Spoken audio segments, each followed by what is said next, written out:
سعودی عربیہ اور یمن کے حوثیوں کے درمیان دوبارہ جنگ چھڑ گئی ہے۔ سعودی اتحاد کا الحدیدہ پر دوبارہ حملہ ہوا ہے۔ جنگی طیاروں، میزائلوں اور توپ خانوں کا بے دریغ استعمال کیا گیا ہے۔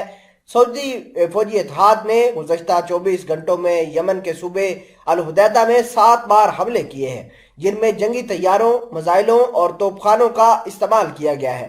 رپورٹس کے مطابق الحدیدہ میں یمنی فوجیوں اور عوامی رضاکار فورس کے ہیڈ کوارٹر نے خبر دی ہے کہ سعودی اتحاد کے جاسوس ڈرون طیارے الجبلہ اور الحیس کے علاقوں میں داخل ہو کر جاسوسی مشن انجام دے رہے ہیں۔ رپورٹس کے مطابق الحدیدہ صوبے کے مختلف علاقوں میں سعودی حملے بھی جاری ہیں، جس کی وجہ سے بہت سارے حوثی باغیوں کی ہلاکتوں کی اطلاعات بھی مل رہی ہے۔ الجبلہ اور الحیس کے علاقوں کو سعودی اتحاد نے آرٹلری سے نشانہ بنایا ہے۔ یہ حملے 2 اکتوبر کو جنگ بند معاہدے کے میعاد ختم ہونے کے بعد کیے گئے ہیں، جس میں توسیع اب تک یمنی حوثی باغیوں نے بھی نہیں کی اور سعودی اتحاد نے بھی نہیں کی۔ یمن کے دفاع اور سیکیورٹی کے نائب سربراہ علی اکبر جلال نے یہ کہا ہے کہ امن ہو یا جنگ، یمن اپنی قوم کے اتحاد اور حکام پر مکمل بھروسہ رکھتی ہے۔ ناظرین گرامی، یہ خبر آنے کے بعد یمنی حوثی باغیوں نے بھی موبلائز کیا ہے اپنی سیکیورٹی فورسز کو، اور ہو سکتا ہے کہ سعودی عربیہ کے اوپر بھی اٹیکس ہوں۔ خیر، ان تمام تر چیزوں کو ڈیٹیل کے ساتھ دیکھتے ہیں۔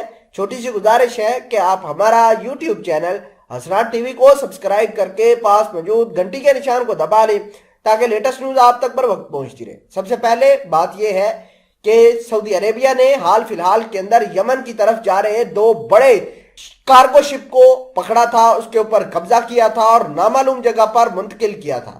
سعودی عربیہ کے مطابق یہ جو شپ تھے یہ ایران کی جانب سے یمنی حوثی باغیوں کی طرف جا رہے تھے، اور یمنی حوثی باغیوں کا یہ ماننا تھا کہ اس جہاز کے اندر تیل تھے اور اس کے علاوہ کھانے پینے کا سامان تھا۔ اگر ہم سعودی عربیہ کی بات کریں تو سعودی اتحاد کا یہ ماننا تھا کہ اس جہاز کے اندر بہت سارا خطرناک اسلحہ، گولہ بارود اور دیگر چیزیں موجود تھی جو کہ سعودی اتحاد کے خلاف استعمال ہونی تھی۔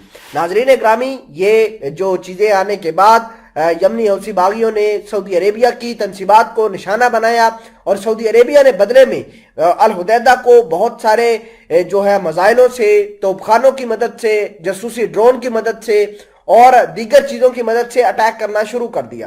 اب یمن کے اندر حالات کافی خراب ہے۔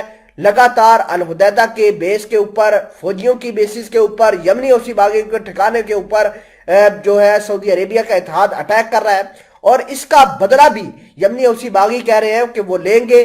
اب سعودی عربیہ نے بارڈر کے علاقوں میں اپنی سیکیورٹی کو مزید ٹائٹ کیا ہے، کیونکہ یمن ہمیشہ الخالد انٹرنیشنل ایئرپورٹ کو نشانہ بناتا آیا ہے۔ اس کے علاوہ آرامکو کی سیکیورٹی کو بھی مزید ٹائٹ کیا ہے، کیونکہ ان کو پتا ہے کہ ان کا الٹیمیٹ ٹارگٹ جو ہے وہ آرامکو، جو گیس اور پیٹرولیم کی سب سے بڑی آئل کی کمپنی ہے، اس کو برباد کرنا ہے۔